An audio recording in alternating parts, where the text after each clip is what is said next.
নদীর জলে এমনভাবে ঝাঁপালাম আর এমন স্নান করলাম যে বাড়ি গিয়ে ভিডিও করতেই ভুলে গেলাম।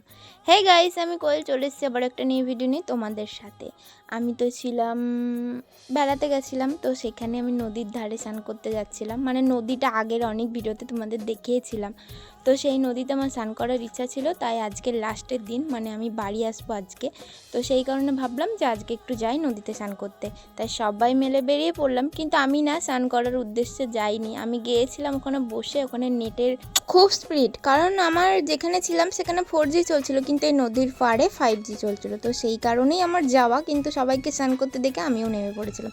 সবার প্রথমে তো ভুতু নেমে পড়েছিল জলের মধ্যে, আর ভুতুকে সেটা তোমরা সবাই জানো। তো সাঁতার কাটতে চলে গেছিলো। আমি এখানে বসে বসে অপেক্ষা করছিলাম যে প্রিয়া আর রিয়া কখন আসবে, মানে আমার ননদ দুটো, আর আমার বড় ওখানে বসেছিল। তারপরেই ওরা চলে আসে, আর ওরা এসে নৌকা থেকে ঝাঁপ মারবে। এ তো সাঁতার জানে না, কিন্তু লাফানোর বেলায় ভালো আছে। তো ওখানে দাঁড়িয়ে দাঁড়িয়ে নাচ করছে, ঢং করছে। আর কুকুরটা দেখো কেমন ছুটে ছুটে যাচ্ছে জলে স্নান করবে বলে, মানে ওর শরীরে যে গরম আছে সেটা বোঝা গেল, তাই না বলো?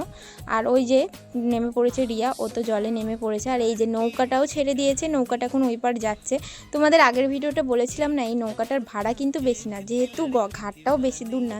তারপরে তো নদীতে প্রচুর ভিড় হয়ে গেছে, তো আমি ওই দিক থেকে এখন এদিকে চলে আসলাম, কারণ আমি এবার নদীতে নামবো। তাই তো একটা গাছের গোড়াতে বসেছিলাম, যেহেতু প্রচুর গরম। জলে নামলে আলাদা ব্যাপার, ড্যাঙায় বসে থাকলে তো গরম লাগবে, তাই না, যতই হাওয়া দিক। আর প্রিয়া তো জল থেকে উঠে এসছে একটা ভিডিও করার জন্য। আর এই দেখো নদীটা কিন্তু অনেকটা বড়, অনেকটাই বড়। তারপরে আমি নেমে পড়লাম নদীর দিকে, যাচ্ছি এখন। আর ভিডিওটা করে দিচ্ছিল আমার প্রতিদেব, মানে আমার বর, ওই ভিডিওটা করছিল। ও এইদিকে আমাকে না খুব হেল্প করে, মানে কোনো সময় যদি ওকে বলি একটু ভিডিও করে দাও, তো ও ভিডিও করে দেয়। আর এখানে সবাইকে বলছিলাম সাঁতার যেতে, কিন্তু কেউই সাঁতার যায়নি, তাই আমি একা একাই গিয়েছিলাম। ঘুরে আসার পর আবারও আমি সাঁতার গিয়েছিলাম রিয়ার সাথে, তখনও ভিডিওটা ও চালু করে নিজে থেকেই করেছিল। আর বাড়ি এসে আমি খেয়ে দিয়ে ঘুমিয়ে পড়েছিলাম, মানে একটুখানি টায়ার্ড ছিলাম, যেহেতু কাল রাত জেগেছিলাম। তো ঘুমিয়ে উঠে খেয়ে দিয়েই আবার রেডি হয়ে নিয়েছিলাম যে বাড়ি আসতে হবে আমাদের 4টের ট্রেন। আমি টিয়া থেকে ট্রেন ধরেছিলাম, আমি যেহেতু গিয়েছিলাম টিয়াতেই, তো ওখান থেকে ট্রেন ধরেছিলাম। আর ট্রেন 4:16 না কটায় ট্রেনটা ছিল, আমরা ঠিক টাইমে চলে এসেছিলাম। আর এখানে তো আমার বর টিকিট কাটার কাউন্টারে গিয়েছিল, টিকিট কাটার পর এখন আমরা যাচ্ছি সামনের দিকে এগিয়ে, কারণ সামনের দিকে না গেলে আমরা ব্রিজের সামনেটাই নামতে পারবো না। তো এগুতে এগুতে দেখি ট্রেনও ঢুকে পড়েছে। আর এইদিকে লাইনে সবই জানো যে এক্সপ্রেস ট্রেন, যদিও লোকাল ট্রেন খুব একটা চলে না, কিন্তু এক্সপ্রেসও এটা লোকাল ট্রেনের ভাড়াটাই নেয়, কারণ অনেক মানুষজন যাওয়া আসা করে। এখানে দুটোই লোকাল ট্রেনের ভাড়া নেয়, আর বাকিগুলো সব এক্সপ্রেসের ভাড়া নেই। তারপর একটা সিট পেয়ে গেলাম জানলার ধারে, মানে শুনতে শুনতে বলছি, আমি দেখতে দেখতে হাওয়া খেতে খেতে এখন যাচ্ছি বাড়ির দিকে, কাটুয়ায় যাচ্ছি। আর হাওয়াটা খুব মিষ্টি, তার সাথেই বৃষ্টি আরম্ভ হয়ে গেল, ঝুরো ঝুরো বৃষ্টি আর সুন্দর মিষ্টি হাওয়া। সেই হাওয়া খেতে খেতে বাইরের প্রকৃতি দৃশ্য দেখতে দেখতে, আর এই দেখো কত পাকা ধান, তার সাথে বৃষ্টি পড়ছে। হয়তো তোমরা বুঝতে পারছো, কে বুঝতে পারছো বৃষ্টি পড়ছে আমাকে কমেন্টে জানিও। আর আমার বরের তো ফোনে চার্জ ছিল না, তো ফোনটা চার্জে বসিয়েই আমি ওর সাথে একটু রঙি ভঙ্গি করে চলে এলাম সালারের দিকে।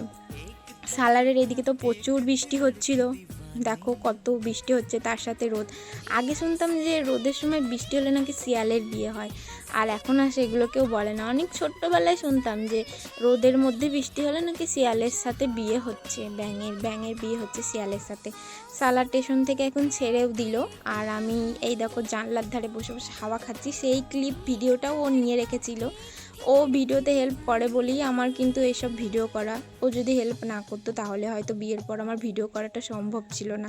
তারপরে ঢুকে পড়লাম শিবলুন। আর এই স্টেশনটা আমি এর আগে কখনো সেইভাবে দেখিনি, এটাই আমার প্রথমবার। এই ব্রিজটা আমার খুব ভালো লেগেছে, আগে নাম শুনেছিলাম, অনেক চেনা মানুষের সাথে শিবলুন স্টেশনটার পরিচয় আছে, একটা দাদা আছে, আরও অনেক কেউ আছে, তো তার জন্য স্টেশনটা একটু দেখলাম। তারপরেই দেখো ওভারব্রিজ বলছি, সরি, ব্রিজ, মানে এই ব্রিজগুলো কিসের বলে জানি না, এরকম খুচখাচ ব্রিজ তো আছেই।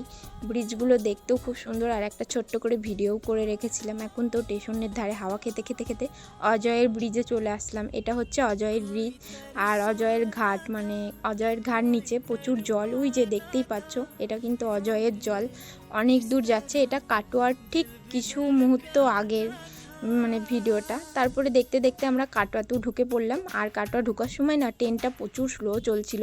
আমি তোমাদেরকে এত স্পিডে ভিডিওটা এডিট করছি, মানে বোঝাই যাচ্ছে না যে স্লো চলছে। দেখো কাটোয়া স্টেশন, কার কার ভালোবাসার স্টেশন জানিও তো। আমার তো ভালোবাসার স্টেশন, আমার স্বপ্নের স্টেশন কাটোয়া, যেহেতু আমার বাড়ি এখানে, আমার শ্বশুর বাড়ি এখানে, আমার বাপের বাড়ি এখানে, তো সেই কারণে কাটোয়া স্টেশনটা আমার ভালোই লাগে।